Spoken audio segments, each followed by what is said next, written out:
नमस्कार, आप देख रहे हैं इंडिया टीवी का चुनाव मंच। आपके साथ मैं हूं मीनाक्षी जोशी। चाणक्य सूत्र ये कहता है, धर्म रहित मनुष्य मरे हुए मनुष्य के समान है। वैसे तो इंडिया टीवी का ये चुनाव मंच सजा है भोपाल में, चुनावी मौसम है, बात राजनीति की होनी चाहिए, लेकिन अगर चाणक्य सूत्र के हिसाब से हम चलें तो बिना धर्म के राजनीति की चर्चा भी अधूरी हो जाती है। इसलिए इस सत्र में हमारे साथ 3 बेहद खास मेहमान मंच पर मौजूद हैं। हमारे साथ हैं कंप्यूटर बाबा, जोरदार तालियों से स्वागत हो। स्वामी शैलेशानंद गिरी जी महाराज, आप महामंडलेश्वर हैं जूना अखाड़ा के, और साथ ही परमहंस डॉक्टर अवधेश पुरी जी महाराज, स्वास्तिक पीठ उज्जैन पीठाधीश्वर।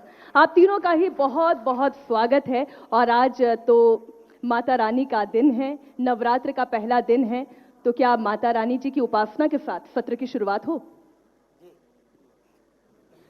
या देवी सर्वभूतेषु मातृरूपेण संस्थितां नमस्तस्यै नमस्तस्यै नमस्तस्यै नमो नमः। या देवी सर्वभूतेषु शक्तिरूपेण संस्थितां नमस्तस्यै नमस्तस्यै नमस्तस्यै नमो नमः। माता जी, आप सबका, पूरे राष्ट्र का मंगल करें, आप सबको सुख, शांति एवं समृद्धि प्रदान करें, ऐसी मैं आप सबके लिए मंगल कामना करता हूं। और इस नवरात्रि के पावन पर्व की आप सबको बहुत बहुत शुभकामनाएं और बधाई भी देता हूं। धन्यवाद। शक्ति की उपासना हो गई, बधाई भी दे दी, लेकिन इस वक्त शक्ति की आवश्यकता कंप्यूटर बाबा किसे है? कौन से राजनीतिक दल को है? सबसे पहले तो इंडिया टीवी के दर्शकों को, इंडिया टीवी के परिवार को, संत समाज की ओर से आज नवरात्रि है, शुभकामनाएं और ढेर सारा आशीर्वाद। अब आपका प्रश्न है, शक्ति की आवश्यकता किस राजनीतिक दल को या किस नेता को सबसे ज्यादा? शिवराज सरकार को है, क्योंकि आज परिस्थिति ऐसी है, जब चुनाव आता है तो सनातन, अभी भी हम सुन रहे थे, सब सनातन सनातन सनातन की बात करते हैं, विकास की बात नहीं करते। लगता है विकास हुआ ही नहीं है, इसलिए सनातन को घुसेड़ दिया है, धर्म को घुसेड़ दिया है, जिसमें कोई पूछे ना अस्पताल बनी कि नहीं बनी, रोजगार मिला कि नहीं मिला, स्कूल बने कि नहीं बने, सड़क बनी कि नहीं बनी, ये कोई नहीं पूछेगा। इसलिए आज हमारी गौ माता तड़प तड़प के मरने को मजबूर है। मध्य प्रदेश की ऐसी कौन सी सड़क है जहां मध्य प्रदेश की सड़कों में गौ माता मरने को मजबूर नहीं है? फिर सनातन सनातन, अरे भाई वो सनातन नहीं है, 33 करोड़ देवी देवता जो हैं हमारे उसमें प्रवेश है, गौ माता है हमारी। आज वो तड़प तड़प के मर रही हैं और आप कहते हैं कि सनातन, पहले गौ माता को व्यवस्था करो।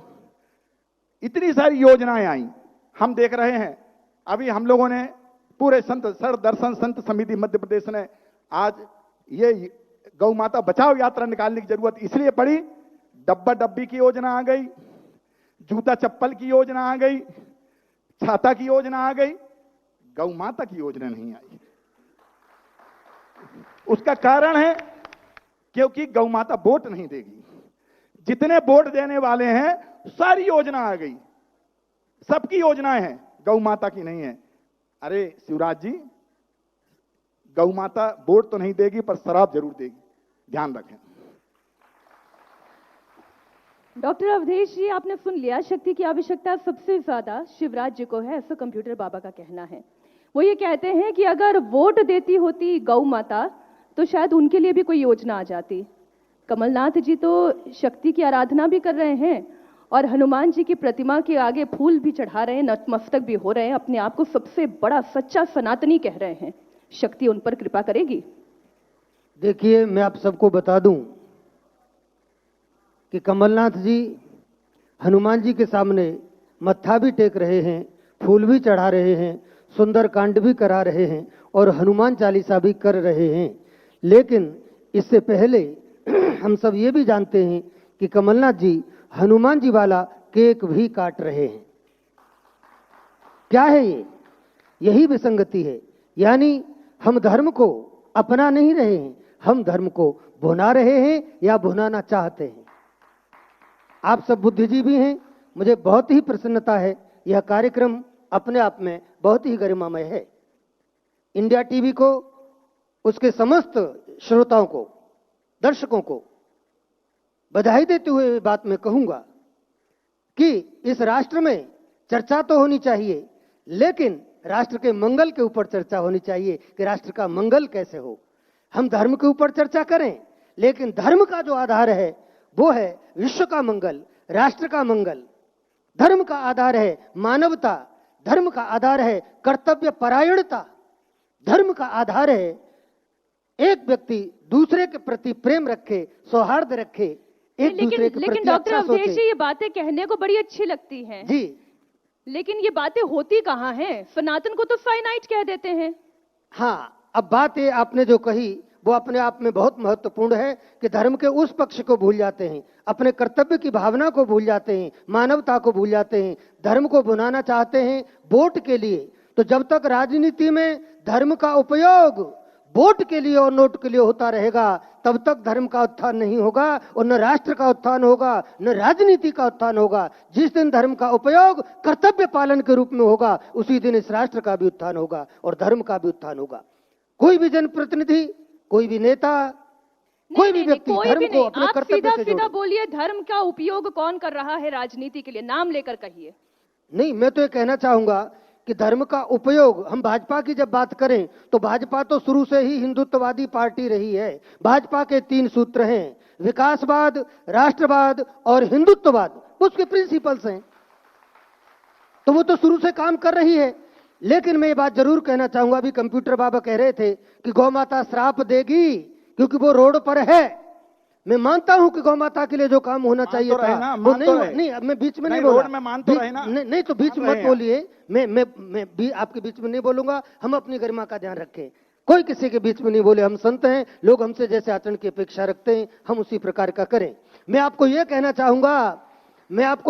चाहूंगा कि इससे पहले जब कांग्रेस की सरकार थी, माना गाय के लिए और अच्छा काम होना चाहिए, गाय के लिए और अच्छे कानून बनना चाहिए, गाय की इस धरती पर हत्या नहीं होनी चाहिए, गौमांस का निर्यात भारत की भूमि से नहीं होना चाहिए। मैं कहना चाहूंगा, मैं हमेशा से गाय के लिए लड़ता हूं, लेकिन मैं ये भी नहीं भूला कि जब कांग्रेस की सरकार थी तो इस मध्य प्रदेश की धरती पर रोड या तो थे ही नहीं, और थे तो ऐसे थे कि वहां लोग मरते थे, रोज एक्सीडेंट, रोज एक्सीडेंट, रोज एक्सीडेंट।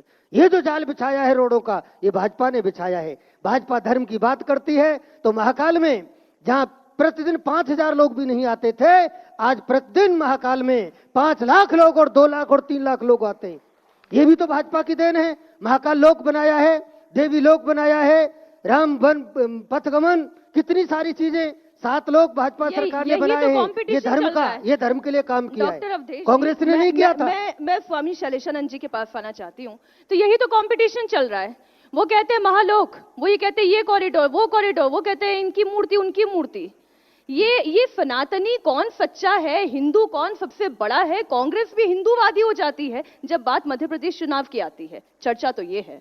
महाकाल के सामने कल शिखर दर्शन करते समय हमारे मतदाताओं के बारे में सोच रहा था तो कुछ पंक्तियां मन में आई कि हे भगवान शंकर, तूने एक बार सारे जहां का जहर पी लिया, कमाल कर दिया। ये तो जिंदगी का जहर रोज किस्तों में पीते फिर भी कमाल है, देखो जीते हैं। ये स्थिति है हमारे यहाँ की जनता की। धर्म का आवरण अपनाया जाता है, आचरण नहीं। पक्ष हो या विपक्ष हो, इनके अंदर धर्म एक सॉफ्ट इशू बनकर के रह गया कि जहां पर भी इनको लगता है कि इनके ऊपर उंगली उठेगी, उसी समय पे हिंदू राष्ट्र की बातें होती है, उसी समय पर सनातन धर्म की बात होती है। और रही बात जितने लोग हम मनाएंगे, उससे कोई आपत्ति नहीं है, किंतु यह ध्यान रखना होगा गोवा का हश्र क्या हुआ। गोवा के अंदर दुर्वासा और परशुराम के मंदिर थे, बहुत प्राचीन मंदिर थे। पुर्तगाली शासन के बाद में वो मंदिरों की स्थिति अब क्या है? वो एक टूरिस्ट सेंटर बन करके रह गया, पर्यटन का केंद्र बन करके रह गया। तो हमारे धर्म नगरियों को हमें पर्यटन स्थल के रूप में स्वीकारना नहीं है। हमारे देश का अध्यात्म ही संपूर्ण विश्व को मार्गदर्शन करता है। इसमें मेरा दूसरा मत है। अगर पर्यटन की दृष्टि से कोई सरकार सोचती भी है कि यहां पर आएगी, वो पर्यटन के लिए आएगी, लेकिन आध्यात्मिक ज्ञान लेकर जाएगी, तो क्या ये सनातन का विकास नहीं होगा? देखिए, श्रवण से भी लाभ होता है, इसमें कोई सत्य नहीं है। कथा के श्रवण से भी पुण्य की प्राप्ति होती, इसमें कोई सत्य नहीं है। किंतु उसका अर्थ अनर्थ हो जाए तो उसके अंदर कहीं ना कहीं विनाश की स्थिति आती है। देखिए, हम पर्यटन केंद्र की बात करें तो इसको आप कॉन्स्टिट्यूशनल लॉज के हिसाब से सोचिए कि कोई पर्यटन केंद्र के अंदर क्या क्या चीजें होती हैं। आप गंगा के ऊपर क्रूज चलाएंगे तो क्रूज के अंदर क्या क्या चीज परोसी जाएगी, इस पे ध्यान रखना होगा। आप उज्जैन जैसे नगर को पर्यटन केंद्र बनाएंगे तो वहां की होटलों की क्या स्थिति है, आपको उस पर ध्यान रखना स्थिति है होगा। होटलों की?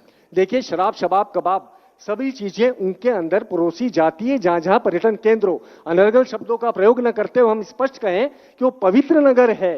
आपको हर्ष दिखा दिया हमने गोवा का, नहीं, मैं हम और उज्जैन क्लैरिटी थोड़ी से चाहेंगे। पूछती हूँ शैलेशानंद जी, आप मुझे ये बताएं कि जो ये कॉरिडोर्स बन रहे हैं, जो लोग तैयार हो रहे हैं, ये सनातन के विकास के लिए और उसके विस्तार के लिए है या नहीं है? देखिए, उनकी मंशा तो स्वागत योग्य है, इसमें कोई शक नहीं, किंतु उसका एग्जीक्यूशन जो है, क्रियान्वयन जो है, उसके ऊपर हमें संदेह है।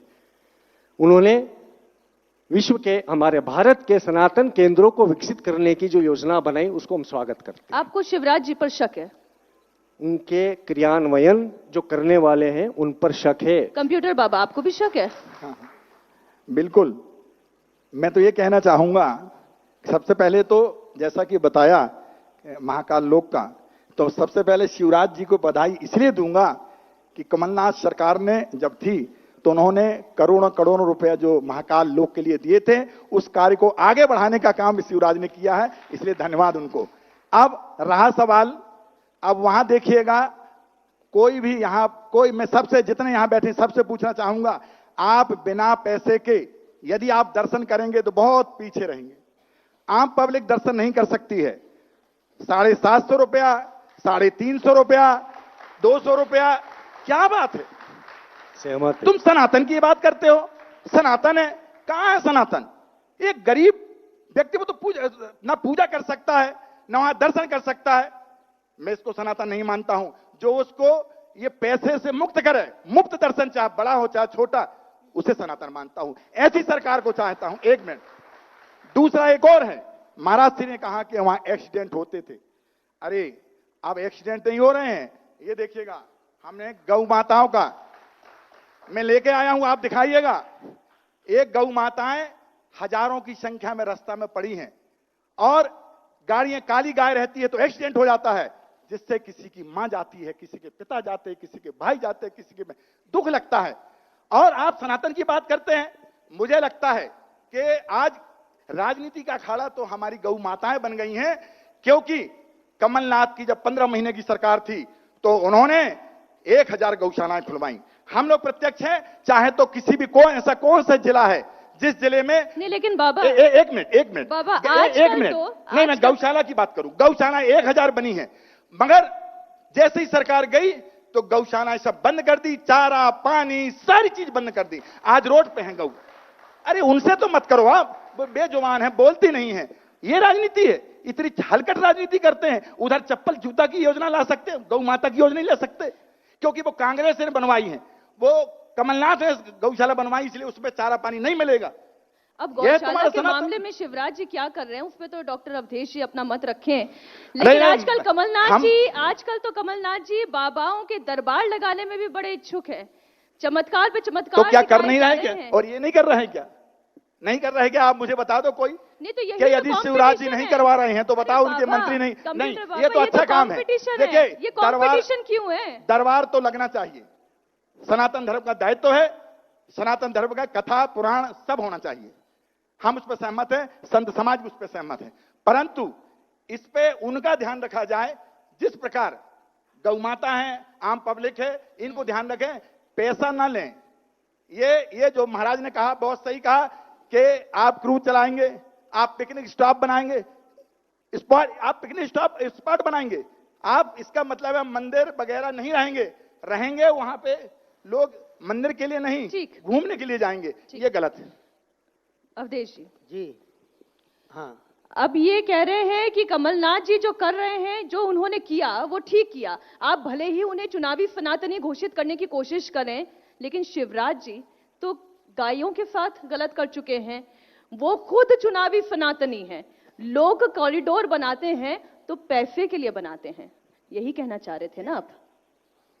तो मैं आपको पैसा बता वसूल दूं। कर रहे हैं ना। हाँ, बहुत अच्छा, वसूली की सरकार है। बहुत अच्छा। महाराज सहमत है, इनसे पूछिएगा।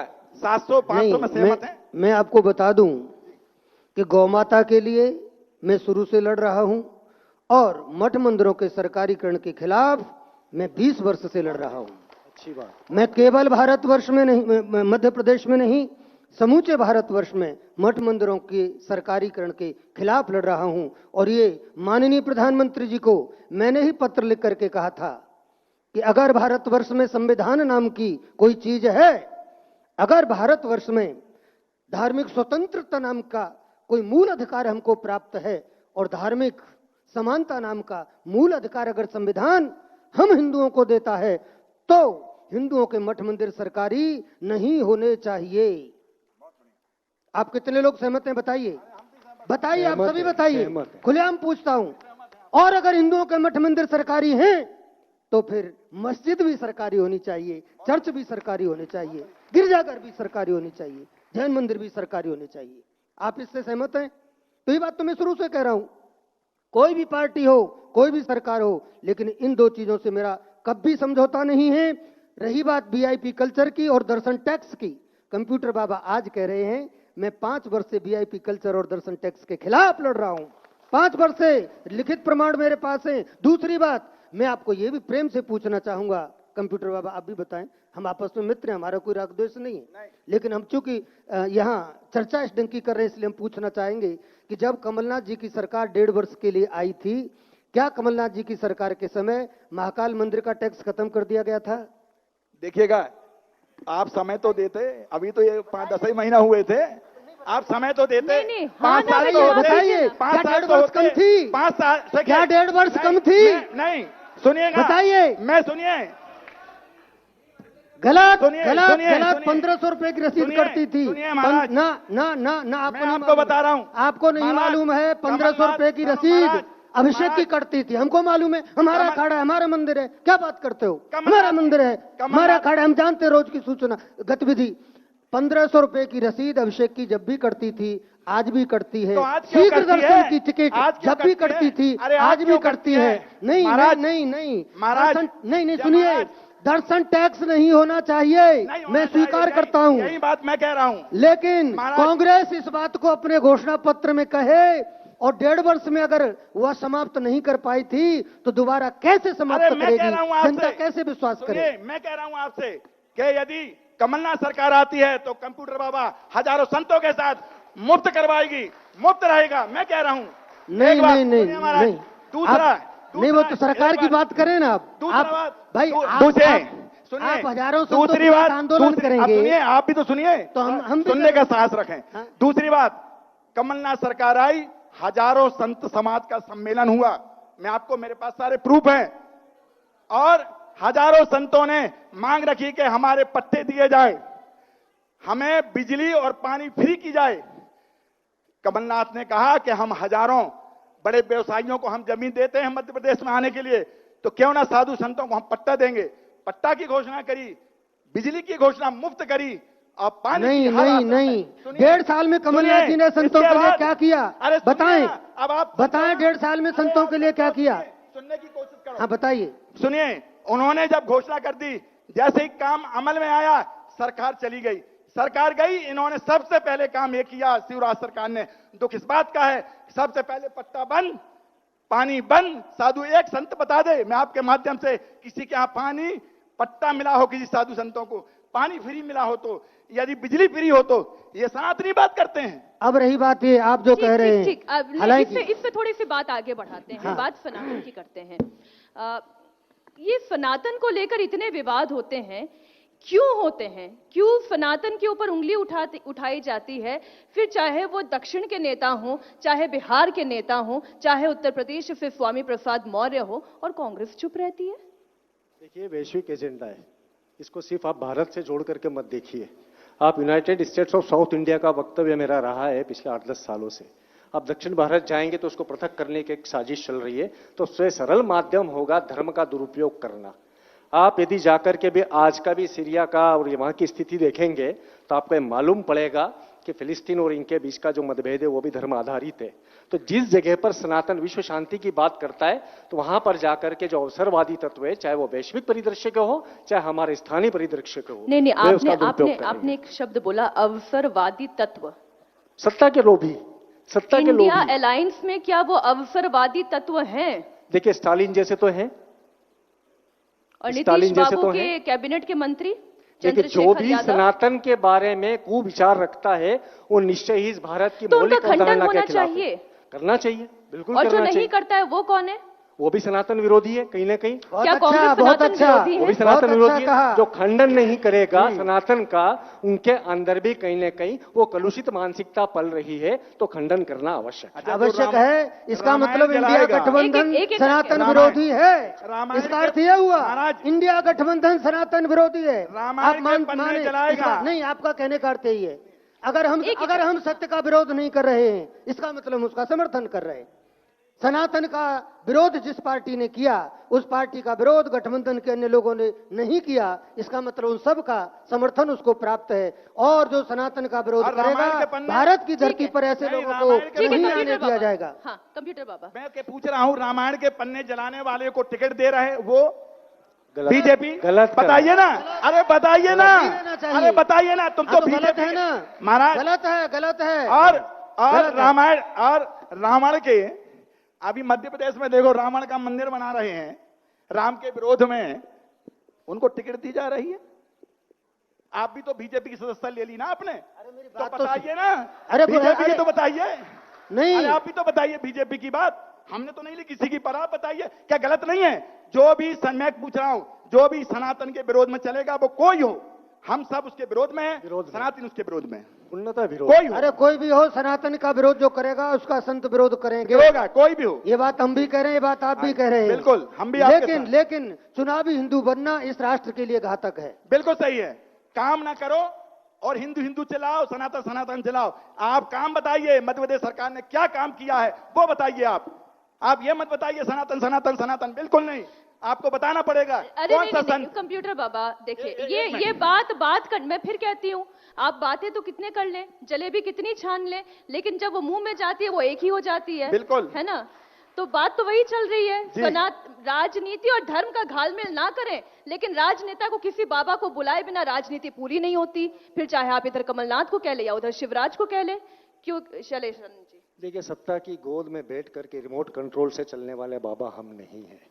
बिल्कुल सत्ता किसी की भी हो, पहली चीज, जिन सत्ताओं को ये बोध नहीं है कि सनातन क्या है, सनातन की मौलिक मनुस्मृति की जो उसके लक्षण हैं, वो लक्षण हैं वेद स्मृति सदाचार स्वस्य च प्रयात्मना एतत् चतुर्विधम प्राहु साक्षात धर्म से लक्षणम। वेदों में मेरी रुचि है, वेद हमारी डॉक्ट्रिन से, स्मृतियां हमारी डॉक्ट्रिन से, साधु संत वैज्ञानिकों के द्वारा अनेकानेक प्रयोगों के करने के बाद में स्थापित सिद्धांत है, उनको हमें विश्वास करना होगा। सदाचार से हमें जीवन जीना होगा, ना मैं दुखी रहूंगा ना आपको दुखी करूंगा, और स्वयं के आनंद में रहूंगा। राजनीतिज्ञ किसी भी पक्ष का हो या विपक्ष का हो, उसके अंदर कहीं ना कहीं असुरक्षा के चलते हुए ये पालन नहीं है। ये जो आप कह रहे हैं, फिर राजनीति को इतनी धर्म की आवश्यकता क्यों है? असुरक्षित है इसलिए। तो धर्म को राजनीति की आवश्यकता क्यों ना जाए? ऐसे नहीं, धार्मिक धर्म को समागम राजनीति में- की आवश्यकता नहीं ये है। तो- राजधर्म धर्म का एक पार्ट है, एक छोटा सा हिस्सा है, उसके अंदर तो आप देखेंगे। धर्माचार्य राजनीतिक मंचों पर क्यों जाते हैं? देखिए वही बात है ना, जाना चाहिए। किसी शायर ने कहा है, पहले सियासत में भी मोहब्बत होती थी, अब मोहब्बत में भी सियासत होती है। बहुत तो अच्छा, आप बहुत देखेंगे ये बढ़िया। चीज को, ये देखेंगे हम जब किसी भी पक्ष या विपक्ष की बात करते हैं, पिछली सत्ता की बात करते हैं, तो कहा गया रात है। इस बार देखा तो गड़बड़ी हो गई, तब हमने कहा रात के बाद फिर वही रात का घेरा निकला, जुल्मों के शहर में सूरज भी अंधेरा निकला। उसका कारण है कि इनके आंतरिक भाव जो है वो कलुषित है, वो अंधकार में, इन्हें रोशनी की आवश्यकता है। इन्हें रोशनी देने वाला सनातन धर्म है, तभी तो हम तमसो मा ज्योतिर्गमय कहा। लेकिन ये कौन सा सनातन है जो केवल एक धर्म की बात करता है? मैं एक एक करके इसी आप प्रश्न धर्म में किसे तीनों कहते की हैं? बात आप धर्म किसे कहते हैं बता दीजिए। आप धर्म किसे कहते देखिए, हैं बता मैं तो दीजिए। धर्म कर्म को कहती हूँ, लेकिन धर्म में यहाँ रिलीजन की बात करी हूँ, हिंदू मुस्लिम Religion is सिख different ईसाई। thing. Religion means religion. Religion is a ancient Korean terminology and Roman terminology. That means reconnecting with God. आपके ईश्वर से पुनः आपको संपर्क करवाने वाला, दैट इज रिलीजन। एक मिनट, धर्म वो नहीं है। एक मिनट शैलेश जी। सुनिए, मैं धर्म यहाँ- वो नहीं है। धर्म सनातन धर्म एकमात्र धर्म है जिसके एक मत्स्य पुराण से निकले हुए बाइबल, कुरान, तौरात, इंजील, ये सब उससे निकले हुए धर्म है। ये संप्रदाय है। These are the religions. धर्म सिर्फ एक है इस प्रकृति का, वो है सनातन धर्म। आप इतनी अच्छी बात कह रहे हैं और आपको सुनने का मन भी करता है, लेकिन आपने कहा रिकनेक्टिंग विद गॉड, यहाँ पर रिकनेक्टिंग विद वोट है। तो समस्या यहाँ है, तो इसीलिए मैं कह रही हूँ, मैं एक एक करके मैं जो प्रश्न पूछना चाहती थी, मैं आप तीनों से इसका जवाब चाहती हूँ। तो अगर जब सनातन की बात होती है, मैं नाम लेके कहती हूँ बाबा बागेश्वर, वो कहते हैं हिंदू राष्ट्र, फिर आप क्यों सिर्फ हिंदू की बात करते हैं? जब सनातन शाश्वत है और वो सबकी बात करता है, तो फिर हिंदू राष्ट्र क्यों कहते हैं? बहुत अच्छी बात आपने कही। मैं आपको बताना चाहूंगा कि सनातन शाश्वत है और सर्वे भवन्तु सुखिनः सर्वे सन्तु निरामयाः, ये प्रार्थना हम हजारों वर्ष से करते चले आ रहे हैं। लेकिन याद रहना चाहिए कि वो सनातन शाश्वत होते हुए भी उसी सनातन के सनातनी 1000 वर्ष तक इस धरती पर गुलाम रहे हैं। उन लोगों के जिन्होंने सनातन का अर्थ नहीं समझा। लेकिन याद रहिए, उन लोगों ने धर्म के आधार पर इस राष्ट्र का विभाजन किया। सनातन शाश्वत है, इसको वो लोग स्वीकार करते, हमने उनको अपनाया था, वो इस धरती पर रहते थे। लेकिन इस देश का विभाजन धर्म के आधार पर हुआ था, और जब धर्म के आधार पर लाखों लोगों की जानें गई हों, धर्म के आधार पर भारत माता के टुकड़े टुकड़े हुए हों, तो फिर निश्चित रूप से हिंदुओं के लिए हिंदुस्तान, मुसलमानों के लिए पाकिस्तान, जब ऐसी बात एक बार क्लियर हो गई हो, तो बाकी लोगों को या तो पाकिस्तान की बात नहीं करनी चाहिए और या तो फिर पाकिस्तान चले जाना चाहिए। हिंदुस्तान में अगर 80% हिंदू हैं तो हम हिंदू राष्ट्र की बात कर सकते हैं, हमको करनी चाहिए। क्यों नहीं करनी चाहिए? पूरी धरती पर अगर 30 राष्ट्र मुसलमानों के हो सकते हैं, तो हिंदुओं का एक देश क्यों नहीं हो सकता? एक राष्ट्र क्यों नहीं हो सकता? बताइए। जहां जिसकी संख्या अधिक है, जहां जिसका बाहुल्य है, जहां उसका परसेंटेज अधिक है, वहां वो उनका देश कहलाता है। तो इस हिंदुस्तान में अगर 80% हिंदू हैं, तो हिंदुस्तान को हिंदू राष्ट्र कहने में या हिंदू राष्ट्र घोषित करने में कोई भी आपत्ति नहीं होनी चाहिए। गलत अवधारणा है, बदलना चाहिए। स्वामी जी, वो जो आप बराबर, आप सबने जय श्री राम कह के समर्थन किया, धन्यवाद। 80% की जो बात कर रहे हैं ना, फिर उसमें 80% की हिस्सेदारी में भी 80% में किसकी कितनी भागीदारी वाली बात आ जाएगी। तो मैं जाति की बात में करूंगी, लेकिन पहले बात हिंदू राष्ट्र की जब बात होती है, तब यही कांग्रेस पार्टी मध्य प्रदेश में अलग स्टैंड रखती है, चुप रहती है। लेकिन यही कांग्रेस पार्टी जब देश के अन्य राज्यों में खड़ी होती है, तो वो कहती है कि नहीं, ये तो सबका है। देखिएगा, राष्ट्र तो सबका ही है। पाकिस्तान भी हमारा है, अफगानिस्तान भी हमारा है, इराक भी हमारा है, कैम्बोडिया भी हमारा है। यदि आप देखेंगे तो हमारे लिए सनातन हिंदू राष्ट्र, मैंने सनातन शब्द आगे इसलिए लगाया, हिंदू तो बहुत बाद में उसकी परिभाषित हुआ। सनातन जो हमारा है ऋग्वेद के काल का है। आप उसको देश काल परिस्थिति या आप अपने कार्बन डेटिंग के आधार पर भी निकालेंगे तो सनातन का प्रथम ग्रंथ ऋग्वेद निकल करके आया, जिसकी प्रथम ऋचा के अंदर भी यह उल्लेख है कि हम सनातनी हैं। अब रही बात, आपने बोला कि पर्ची बनाने वाले बाबा या कोई और यदि बात कर रहे हैं हिंदू राष्ट्र की, तो मैंने उसके आगे एक और प्रीफिक्स लगाया, सनातन हिंदू राष्ट्र। डेमोग्राफिक चेंज के लिए बांग्लादेश से हमारे यहां पर रोहिंग्या घुस जाते हैं, 12, 15, 20 हजार रुपए का आधार कार्ड बनवा लेते हैं, हमारे के नागरिक हो जाते हैं। एक षड्यंत्र है ये, मैंने आपको पूर्व में कहा, वैश्विक षड्यंत्र है। आप दूसरे राज्यों के अंदर जाएंगे, केरला के अंदर जाइए, आपको मालूम पड़ जाएगा कि क्या चल रहा है और क्या नहीं चल रहा है। तो जब इंटरनेशनल टेररिस्ट एजेंडा के तहत यदि किसी देश की डेमोग्राफी को चेंज करने का प्रयास होता है, तो उस समय पर हम पूरी ताकत के साथ में इस राष्ट्र का संत बोलता है, जो 1780 के सन्यासी रेबेलियन में भी बोला था। आपको याद रखना होगा इतिहास के अंदर, जब कोई राजा रजवाड़े नहीं लड़े थे, जब सिर्फ लड़े तो हम साधु सन्यासी लड़े थे, सन्यासी रेबेलियन के अंदर, और उसके अंदर भी हमने यही बात करी कि हम सनातनी थे, सनातनी हैं और सनातनी रहेंगे। तो यदि कोई हिंदू राष्ट्र की बात करता है तो उसके अंदर हमें कोई आपत्ति नहीं है। आप दूसरा विषय जो बात कर रहे थे कास्टिज्म का वो देखने का, तो हम उसके ऊपर भी बहुत स्पष्ट है। ऋग्वेदिक अवधारणा पर हम कृषि एक उपकरण हाथ में लेकर के आए थे, एक हाथ में शास्त्र लेकर के आए थे। हमारा तो संतों का लिबास ही वही है कि हमने अपने आप को अग्नि में दहन कर दिया। तो हम जहां पर फर्टिलिटी की बात करते हैं, प्रोडक्टिविटी की बात करते हैं, वहीं पर हम दोषी को दंडित देने की बात भी करते हैं। तो ऐसी स्थिति के अंदर आप देखेंगे इस पूरे राष्ट्र का जो रिजर्वेशन एजेंडा है वो वोट के आधारित है।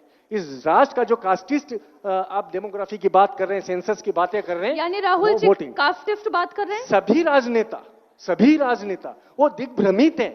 उनको ये नहीं मालूम है कि उन्होंने क्या करा। इस पक्ष के देख लो, उस पक्ष के देख लीजिए, आप देखेंगे हमारे यहाँ पर पक्ष तो डरा हुआ है, बीजेपी पक्ष डरा हुआ है कि हम जाति जाति की बात करेंगे तो बड़ी समस्या हो देखिए, जाएगी। समरसता की बात तभी तो आई, डरे हुए नहीं होते तो समरसता की बात नहीं आती। ये भी डरे हुए हैं। रही बात, दूसरी बात मैं बोल रहा हूं, इस देश के अंदर आप देखेंगे पहाड़ है, नदियां हैं, जंगल है। इस देश को दो ही हिस्सों में बांटा जा सकता है, एक है मैदानवासी, दूसरे जंगलवासी। तो जल जंगल जमीन की जो बात है उसकी वास्तविक अवधारणा यह होनी चाहिए कि हमारे देश को जातिगत आधार पे नहीं, गोत्र के आधार पर पहचान लिया जाता, तब भी मान लिया जाता। जाति के आधार पे क्यों पहचान रहे हैं? आपका गोत्र वशिष्ठ है, आप कौन से वर्मा, शर्मा, दुबे, गुप्ता कुछ भी हो सकते हैं। तो गोत्र हम ऋषि लोगों ने जातिगत वर्गीकरण नहीं किया था। मनुस्मृति को भी गलत कहा गया, गलत साबित किया जा रहा है, जबकि उसके अंदर भी ऐसा वर्णित नहीं था। तो ये मान करके चलिए कि इस देश के राजनेताओं को हमारे वास्तविक वेदों को पढ़ना होगा। किताबें कहानियों के पढ़ लेने से सिर्फ मनोरंजन हो सकता है। नहीं पढ़ा, वो सर्वे पढ़ रहे हैं, जिस जाति के जितने वोट होंगे वो हमारे फायदे के होंगे। इसलिए गड्ढा खोदा दूसरा खोदे। बाबा जी, हिंदू राष्ट्र की बात करी तो हम भी इस बात का समर्थन करते हैं कि भारत को हिंदू राष्ट्र होना ही चाहिए, एक बात। परंतु गौ माता को भी राष्ट्रीय, परंतु राष्ट्रीय गौ माता को भी होना चाहिए। परंतु आ गई कमलनाथ जी, गौ माता को भी होना चाहिए। कमलनाथ जी का असर पड़ गया क्या? परंतु आ गई बीच में। गौ माता को भी राष्ट्रीय, तुम नहीं हो क्या गौ माता? होना चाहिए, तो फिर होना चाहिए। यही तो मैं भी बोल रहा हूँ, होना चाहिए, बिल्कुल होना चाहिए। अरे भाई, गौ माता को राष्ट्रीय पशु होना चाहिए। यदि सच्चा सनातन हम हिंदू राष्ट्र होगा तो। बाबा, ये बात कमलनाथ जी कहेंगे, हिंदू राष्ट्र होना अब उनसे चाहिए। ये बात राहुल गांधी जी कहेंगे। मैं कमलनाथ जी का और उनका ठेकेदार नहीं हूं। मेरा काम है, हाँ मेरा काम है धर्म पे। यदि शिवराज गलत बोलेगा, पर आपकी सुनते तो हैं। नहीं, एक मिनट, आपकी सुनते हैं कि नहीं सुनते? नहीं, विडंबना एक बात है, मेरी समझ में नहीं आता। ये पूरे देश में यही हाल है। अरे सरकार जिसकी है तो पूछा किससे जाएगा? सरकार से पूछा जाएगा, विपक्ष से पूछा जाएगा? मैं आपसे और जनता से पूछना चाहता हूं, कौन से पूछा जाएगा? मैं तो साधु से पूछ रही हूं। नहीं, मगर मैं सरकार से पूछेंगे। देखिए, हर क्वेश्चन सरकार से होगा, और जब यदि कमलनाथ सरकार में आएंगे तो हम कमलनाथ से पूछेंगे। हमारा दायित्व तो है। इसका मतलब ये थोड़ी कि आप हिंदू राष्ट्र बनाएंगे। मैं कह रहा हूं हिंदू राष्ट्र होना चाहिए। हम शास्त्री जी का, उनका हम समर्थन करते हैं, परंतु गौ माता भी जोड़िए। गौ माता भी राष्ट्रीय पशु होना चाहिए। गौ माता की जय। गौ माता की जय तो हाँ, हो बिल्कुल गई। ठीक है, होनी चाहिए, गौ माता की जय होनी चाहिए। और गो बीफ के निर्यात पर कानून बनना चाहिए कि उसका गो बीफ का निर्यात न हो भारत की धरती पर। सर्वाधिक एक्सपोर्ट कौन से राज्य का होता है अवधेश जी? सर्वाधिक एक्सपोर्ट गो बीफ का कहां से होता है? नहीं, भारत बहुत बड़ा निर्यातक देश है। मैं आपको यही कहना चाहता हूं, गौ माता को राष्ट्रीय पशु भी घोषित होना चाहिए। करनी होगी। दूसरी बात यह कि गौ माता भारतवर्ष में, क्योंकि हमारी आस्था का केंद्र है, जो भी धर्म को मानते हैं वो गौ माता के प्रति एक मां का भाव रखें, उसको पशु न समझें।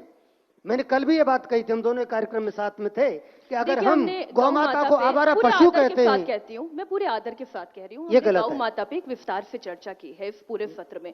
लेकिन ये जो जाति का भेद है, मैं इसको चुनावी एंगल से नहीं जोड़ रही हूँ, लेकिन ये जाति का जो भेद है, जो ये वर्ण व्यवस्था है, इसे थोड़ा सा हमें स्पष्ट करने की आवश्यकता है। वर्ण व्यवस्था नहीं कह सकते, ये वर्ण व्यवस्था नहीं है। वर्ण तो जितने हुए थे वो कर्म के आधार पर हुए थे। ये जो जातियां हैं, उपजातियां हैं, ये हम लोगों ने आधुनिक काल में अपनी राजनीतिक हितों को साधने के लिए बना दी हैं। आप आदिकाल से अभी तक का इतिहास पढ़िए। हम जितनी भी बातें कर रहे हैं उसके अंदर हमने जन्म से किसी की जाति का निर्धारण नहीं किया है। यदि ऐसा होता तो विश्वामित्र तो रजोगुणी थे, क्षत्रिय थे, वो ऋषि के रूप में स्थापित हुए। वशिष्ठ जो थे वो तो ब्राह्मण थे, वो ऋषि के रूप में स्थापित हुए।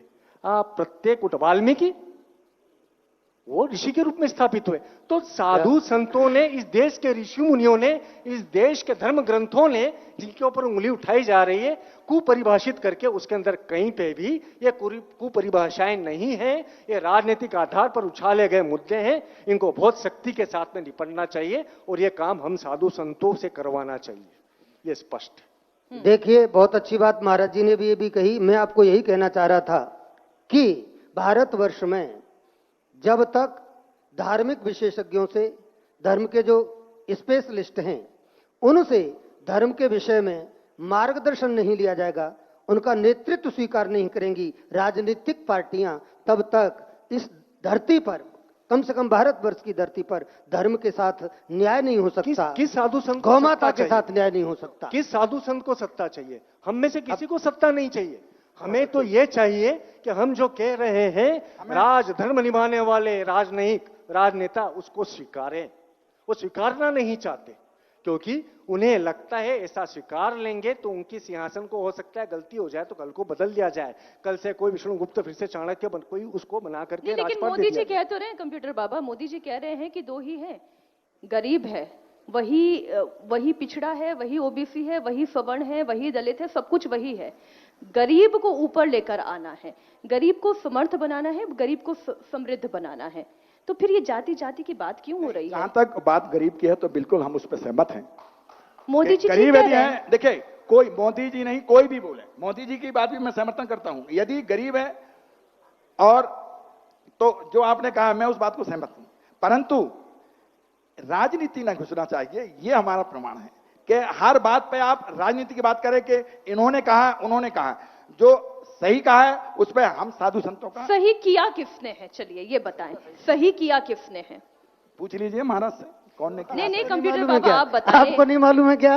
बोलिए। अरे भाई, किसने किया? मुझे लगता है कि मैं बोलूंगा तो आपको लगेगा, इसलिए देखिएगा, नहीं, आप तो जो गरीब के प्रति सरकार योजनाएं लाए, जरूरतमंदों को योजनाएं लाए, जरूरतमंदों को कोई चीज की आवश्यकता हो तो दे, युवाओं को, यदि सरकार है तो युवाओं को नौकरी दे। हाँ, बहुत सारी चीजें हैं सरकार को जो करना चाहिए वो होना चाहिए।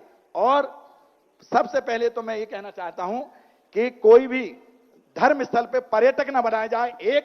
और दूसरा, मध्य प्रदेश में यदि कोई धार्मिक सभाएं, कोई धर्म की बात होती हैं तो कम से कम धर्मात्माओं से तो पूछ लिया जाए।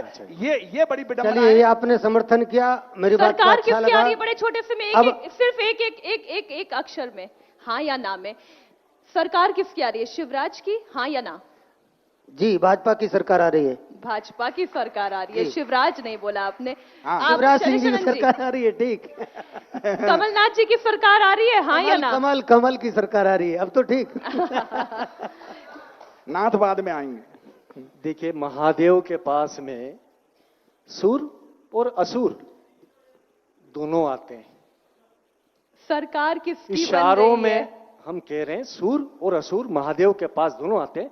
जो महादेव का भक्त होगा सच्चा, उसी की सत्ता आएगी। कंप्यूटर बाबा, सरकार कमलनाथ की इसीलिए बन रही है कि 18 साल हो गए परेशान, हम साधु संत भी परेशान, गौ माता परेशान, नर्मदा परेशान, मठ मंदिर परेशान।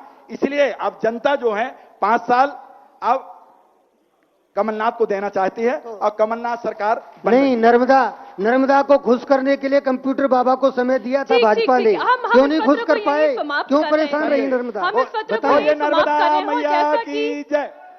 जैसे शैलेशानंद जी ने कहा कि जिसके सुर ऊपर वाले से मिल जाएंगे, जो सुर जुड़ जाएंगे, उसी की सरकार आएगी। देखते हैं कौन सुरीला साबित होता है। बहुत बहुत धन्यवाद आप तीनों का हमारे साथ चुनाव मंच में शामिल होने के लिए, इस चर्चा के लिए धन्यवाद।